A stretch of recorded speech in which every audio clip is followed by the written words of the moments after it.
Hi, this is Aubrey Sampson and Brian Fromm, hosts of The Common Good on AM 1160, and we're excited about this year's Lift 2021 virtual presentations on the topic of mental health and wellness for pastors and church leaders, presented by Hopeful Beginnings. Each week in the month of July, we're releasing a new virtual presentation centered around an aspect of this topic. You can see all of them at 1160hope.com/lift. And we're thankful to the supporters, sponsors who made this series possible: Lydia Home, MyPillow, and Moody Theological Seminary. This week, we're excited to hear from Deb Gorton, clinical psychologist and director of Moody Theological Seminary's Master's in Clinical Mental Health Counseling program, as well as Moody's Counseling Center. We're so glad that we're able to share this message with you from Deb Gorton as part of Lift 2021.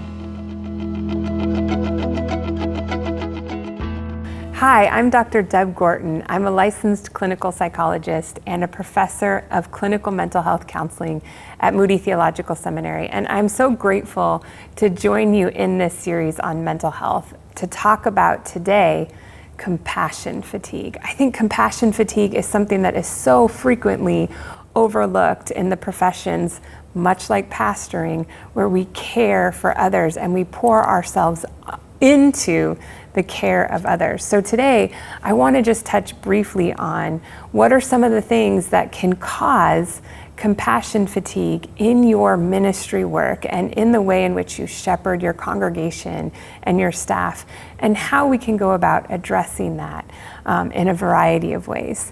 You know, I think we see this idea of compassion modeled throughout Scripture. Jesus' ministry was frequently characterized as one demonstrating compassion. You know, we see in Mark 6:34 that when Jesus was out in the boat and the boat came to shore and he saw the crowds of people waiting and longing to meet with them, he had compassion on them because he said they were like sheep without a shepherd. And so he began to teach them and frequently gave of himself, of his time, of his rest to care for others. But he also was intentional in stealing away and taking time to care for himself.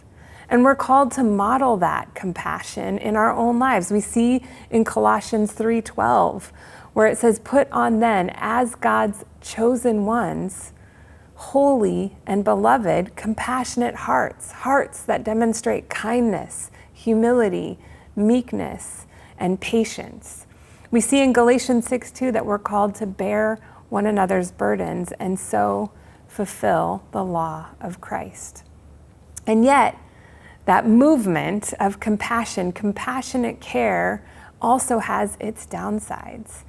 There is something very real in the experience of compassion fatigue that not only impacts our mental health and well-being, but also can have significant consequences on our physical health and well-being, our emotional health and well-being, our relational health and well-being, and even our spiritual health and well-being. So I want to take a moment and unpack what can happen in our experience of caring for others. Probably the most significant thing that we face as caregivers, as pastors, is stress. Stress is one of the most common mental health challenges, and we face stressors every day. In fact, before we did this recording, I was talking to one of the cameramen about what it feels like to commute to and from work in this city. It is stressful.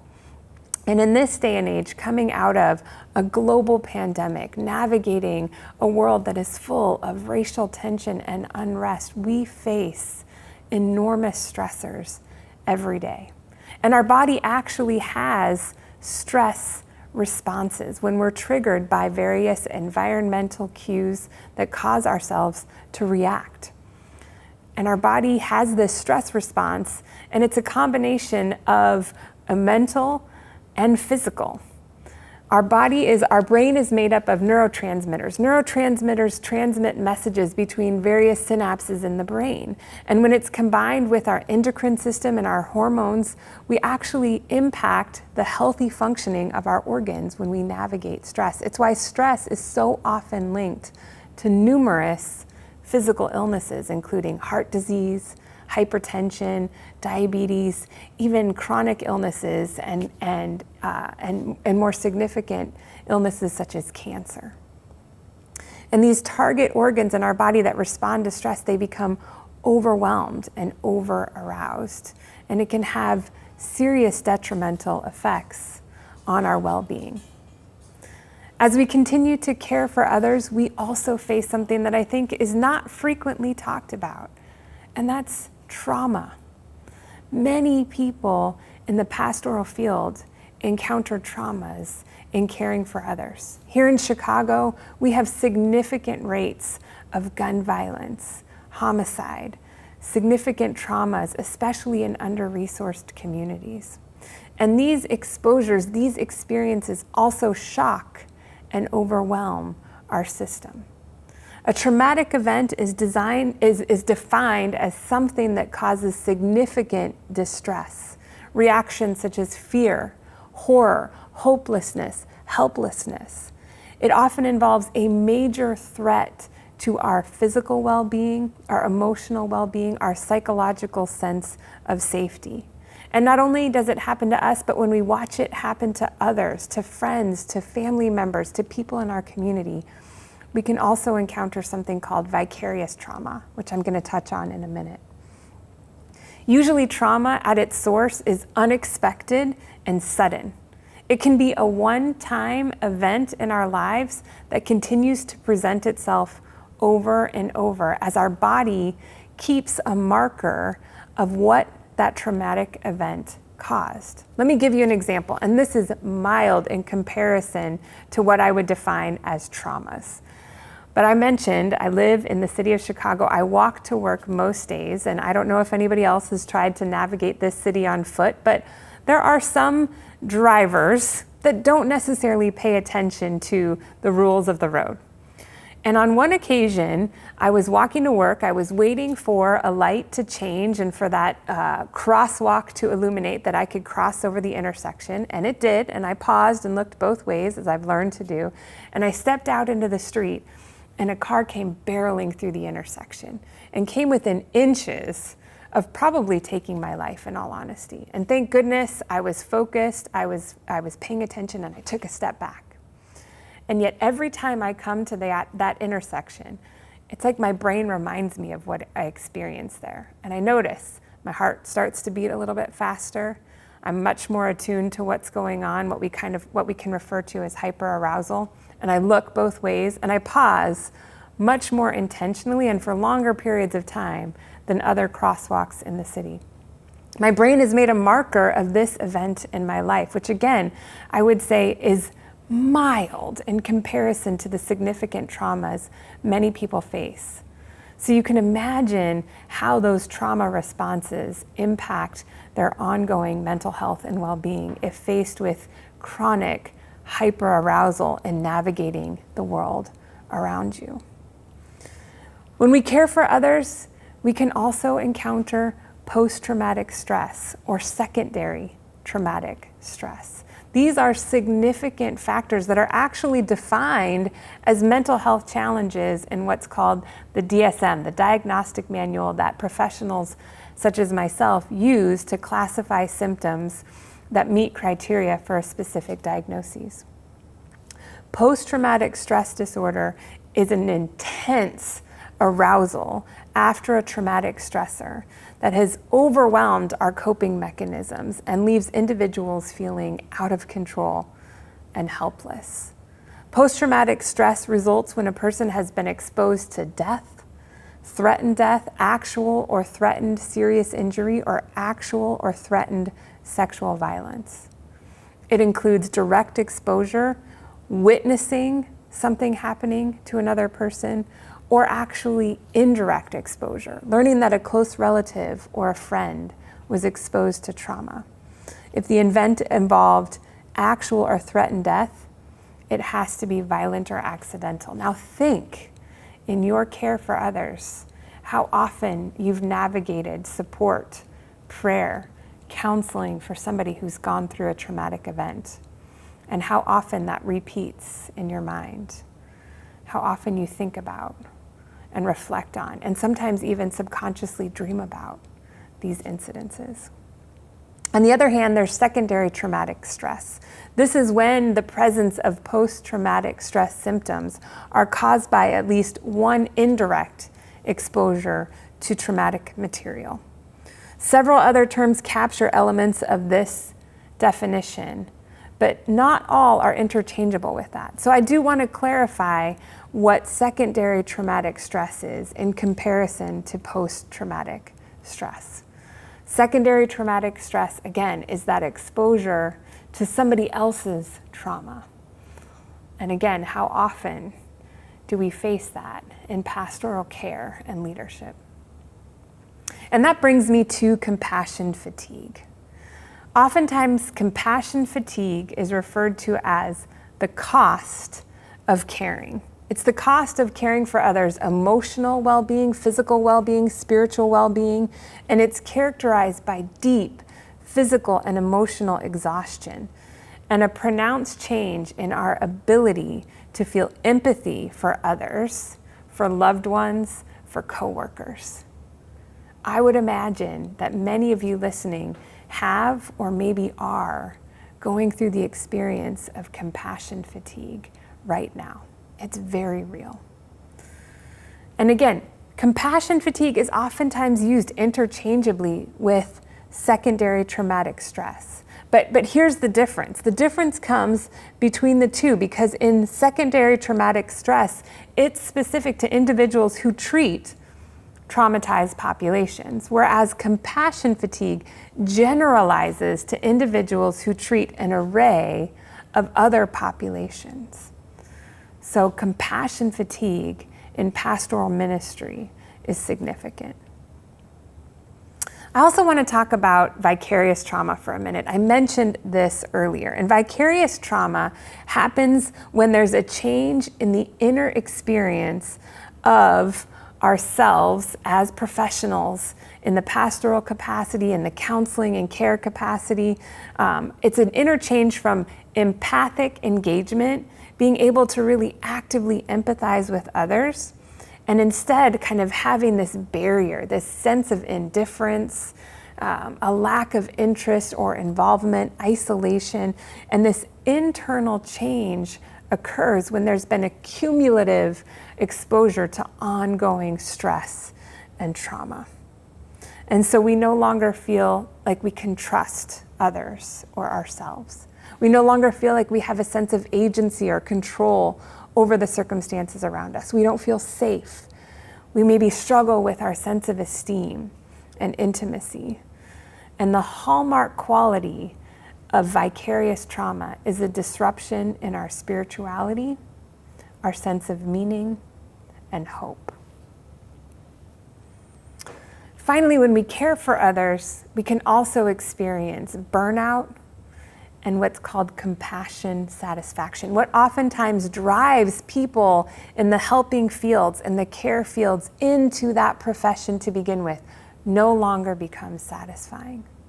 Burnout in and of itself is basically defined as a state of mental and physical exhaustion. We're exhausted. It's been a rough couple of years. And we're experiencing burnout directly in our lack of satisfaction in the way in which we previously were moved by compassion to care for others. Compassion satisfaction is those positive emotions, those positive feelings derived for caring for others. And it's characterized by positive relationships with colleagues, with loved ones, with our community. It's the conviction that what we do is meaningful and it contributes to others and to our society. So when we face vicarious trauma, when we face post-traumatic stress and secondary traumatic stress, when we experience compassion fatigue and burnout, it reduces our sense of compassion satisfaction. Now, I mentioned there's numerous negative impacts of secondary traumatic stress, and I want to break those down more specifically. One is on our cognitive functioning, our mental functioning. In fact, when we encounter secondary traumatic stress, oftentimes what is impacted is our ability to stay focused. We can feel confused. We can feel speechless, like we have a hard time really articulating how we're feeling, how we're addressing a situation. We find a loss of meaning in our day-to-day experiences. We might describe or feel a decreased sense of self-esteem. We can become preoccupied with trauma. It floods our thoughts constantly. We can see repeating images of the trauma, whether real or imagined. We can feel a sense of apathy, a lack of motivation. We can feel disoriented, or we can feel like our thoughts are just kind of on a whirlwind, that we're sort of in that Tasmanian devil space of just what's going on, what's up, what's down. I can't seem to quiet my mind. We can even experience thoughts of self-harm or harm to others. In addition to that, there's self-doubt, criticism, perfectionism, minimization, the list goes on. When it comes to our emotion, there's an overwhelming feeling of powerlessness. Rates of anxiety and depression increase, feelings such as guilt and shame, anger and rage, shutting down, feeling numb, afraid, fearful, helpless, sad, overwhelmed. All of this can also be experienced just like an emotional roller coaster of ups and downs.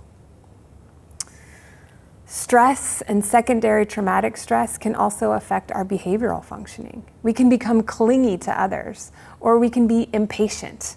We can become irritable or withdrawn. We can become moody. We can have difficulty sleeping or having consistent disruptions in our sleep. We can sleep more often than we typically did and have a hard time getting out of bed. We might experience nightmares, appetite changes, elevated startle responses, those hyperarousals I mentioned earlier. We might be more prone to accidents, tripping, falling, knocking things over because we're not fully focused in the presence. We can lose things. And again, as I mentioned earlier, it can cause us to move into places of self-harm. When it comes to our spiritual health and well-being, secondary traumatic stress can cause us to question the meaning of life. Why am I here? Where is God in the midst of this? It can cause us to feel a loss in our sense of purpose. Maybe we feel anger at God and we start to question some of the things we've previously believed before. In our interpersonal relationships, we withdraw. There's a decrease in our intimacy with loved ones. We may hold a sense of mistrust and isolate from friends and family. In parenting, it might result in aggressiveness or overprotectiveness and concern. We might project our anger onto others and blame them. We may be more intolerant in relationships. And when it comes to our physical well-being, secondary traumatic stress can lead to physical symptoms as well. Racing heart, sweating palms, breathing difficulties, aches and pains, dizziness, and an impaired immune system. You can see it's imperative because God has created us as holistic beings that when we neglect to care for our mental health and well-being, the rest of our body suffers.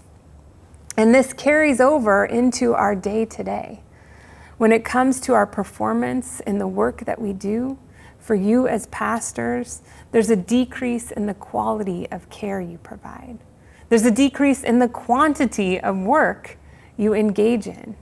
There's a lack or a reduction in motivation, an avoidance of certain job tasks, increases in mistakes, setting impossibly high perfectionistic standards, and obsessing about details. When it comes to morale, there's a decrease in confidence, a lack of interest, dissatisfaction, negative attitudes, apathy, demoralization, lack of appreciation, detachment, and feelings of incompleteness.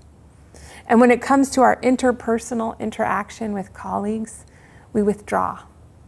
We become impatient. We decrease the quality of previously engaging and beneficial relationships. We have conflict. And when it comes to our behaviors, we're absent. We pull away. We're irritable. We find fault in other people quickly. We overwork ourselves or even walk away from the jobs that previously brought us satisfaction. So what do we do? What do we do? There are specific standards of self-stewardship that are necessary in combating compassion fatigue. And we're not going to be able to understand all of these today, but I want to give you a basic plan. First of all, it is a biblical standard to practice self-stewardship, to take care of ourselves, to promote and pursue wellness, to rest and nourish our bodies, to engage in activities with moderation and set healthy boundaries. It's important for us to expect, in healthy ways, appreciation and compensation for the work that we do. Seek, find, and remember appreciation, recognition. Advocate for that in others. I'm not talking in a prideful way, but in a reflection of God's goodness and presence in your life and the fact that you are living out His calling for your life. Establish and maintain wellness. Make a commitment and a plan to self-stewardship. Recognize that this is going to cause you to say no to things, to choose losses. Let go of work. Trust God. Understand what your sense of achievement is tied to. And if your worth and value and identity is in what you do, reevaluate what God says your identity is. Take an inventory of your self-stewardship practice. Recognize how you care for yourself physically. Are you exercising? What are you ingesting into your body for nourishment? How are your sleep habits? Are you getting out in the sunlight and getting some vitamin D every day? Are you drinking enough water? Notice how you care for yourself psychologically. Perhaps talking to a counselor to work through some of these stressors is critical for you. See how you're maintaining a sense of mental health and wellness. And then take stock of your relationships, your social and interpersonal interactions. Are you spending time with your spouse? Are you engaging with friends? Have you prioritized your relationship with your kids? Again, these things will always require sacrifice. And then finally, professionally, reevaluate your balance and your boundaries. Where do they lie? Where are you seeking for and receiving support? Are you trying to do things on an island? Reach out and ask for help. And finally, what is your satisfaction level? What is your work-life satisfaction level? This is a great indicator of how much compassion fatigue and secondary trauma might be impacting your day-to-day functioning.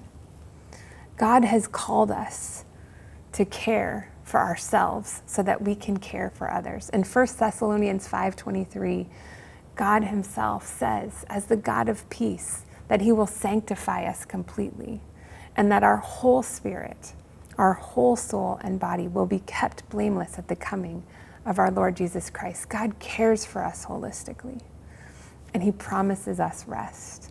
In Hebrews 4:1, Scripture says, therefore, while the promise of entering His rest still stands, lest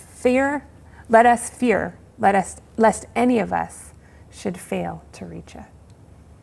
Finally, in Hebrews 4:1, it says, therefore, while the promise of entering His rest still stands, let us fear, lest any of us fail to reach it.